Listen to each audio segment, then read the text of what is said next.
Mən hər zaman qeyd edirəm ki, insanlar gün ərzində iki tip qida qəbul eləyir. Biri gün ərzində yaşadığımız hadisələrdir. Ən çox da bu cür qidaları qəbul edirik. Bir də ki, enerji şəklində ağzımızdan qəbul elədiyimiz qidalardır. Bu necə olur deyəndə, biz gün ərzində yaşadığımız hər bir hadisə bizim bədənimizdə yəni hal olaraq bir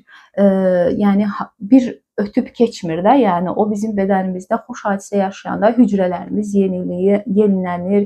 Əgər biz gün ərzində xoşa gəlməz hadisə yaşayanda o da bizim bədənimizdə qalır. Yəni bizim fasiyamızda qalır. Yəni o iz buraxır. Əgər biz bunu düzgün nəfəs texnikası ilə, düzgün qida rasionu ilə, düzgün düşüncə tərzi ilə idarə eləməsək, bədən özünə xəstəliklər qazanır.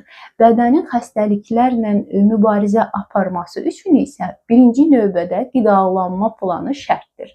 Qidalanma planı bizim bünövrəmizdir. Əgər sən düzgün şəkildə qida qəbul eləsən, düzgün şəkildə bir-birisindən mənimsənilən qidaları qəbul elədikdə xəstəliklərlə də mübarizən azalır. Ona görə də qida rasionunu düzgün seçmək, qida rasionunu düzgün qəbul eləmək sənin bu həyatda özün üçün etmiş olduğun ən böyük yaxşılıqlardan biridir.